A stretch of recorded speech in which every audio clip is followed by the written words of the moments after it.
আসসালামু আলাইকুম প্রিয় দর্শক শ্রোতা, সবাই কেমন আছেন? আশা রাখি সবাই ভালো আছেন। একটি সুখবর রয়েছে, এটি হচ্ছে যারা মাদ্রাসার শিক্ষক রয়েছেন তাদের 13তম গ্রেডে বেতন পেতে পারেন ইবাদতীয় মাদ্রাসার শিক্ষকরা। এখানে এই রিপোর্টটি প্রকাশ করা হয়েছে 4 সেপ্টেম্বর 2024। 13তম যে গ্রেড বেতন পাবেন, এখানে 13তম যে গ্রেডে বেতন পাবেন সেটি সম্পর্কে বিস্তারিত কি বলা হয়েছে সকল কিছু আজকে আপনাদের মাঝে জানিয়ে দেওয়ার চেষ্টা করব। আশা করি ভিডিওটি মনোযোগ সহকারে শেষ পর্যন্ত দেখার চেষ্টা করবেন। আর একটি কথা, যদি আমাদের চ্যানেলে নতুন হয়ে থাকেন অবশ্যই আমাদের চ্যানেলকে সাবস্ক্রাইব করবেন। অলরেডি সাবস্ক্রাইব করা থাকলে অসংখ্য ধন্যবাদ। এখন দেখি বিস্তারিত কি বলা হয়েছে।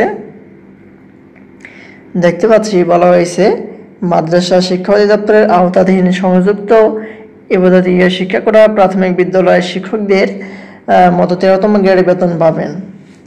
এখানে হচ্ছে প্রাথমিক বিদ্যালয়ের শিক্ষকদের মতো 13তম গ্রেডে বেতন পাবেন মাদ্রাসা যে ইবাদতীয় শিক্ষকরা রয়েছে।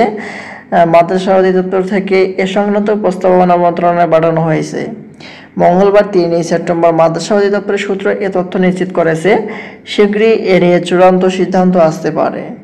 মাদ্রাসা অধিদপ্তরের কর্মকর্তারা জানান, মাদ্রাসা শিক্ষা অধিদপ্তরের জনবল কাঠামো সংশোধন সংক্রান্ত পরিপত্র মন্ত্রণালয়ে পাঠানো হয়েছে। সেখানে সংযুক্ত ইবাদতীয় শিক্ষকদের বেতন স্কেল 13তম গ্রেডে রাখার প্রস্তাবনাও রয়েছে।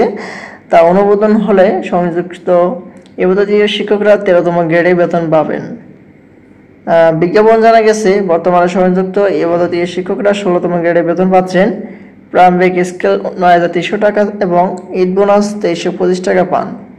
13তম গ্রেডের উন্নতি হলে তারা 26,590 টাকা পর্যন্ত বেতন পাবেন। এগুলো হচ্ছে 13তম গ্রেডে যে মাদ্রাসা শিক্ষকের ইবাদতী শিক্ষকের বেতন পাবেন সেটি সর্বশেষ বিস্তারিত আপডেট। আজকের মতো এই পর্যন্ত। সবাই ভালো থাকবেন, সুস্থ থাকবেন। পরবর্তীতে এটি সম্পর্কে নতুন কোনো আপডেট পেতে আমাদের চ্যানেলকে সাবস্ক্রাইব করে পাশে থাকবেন। ধন্যবাদ সবাইকে। আসসালামু আলাইকুম।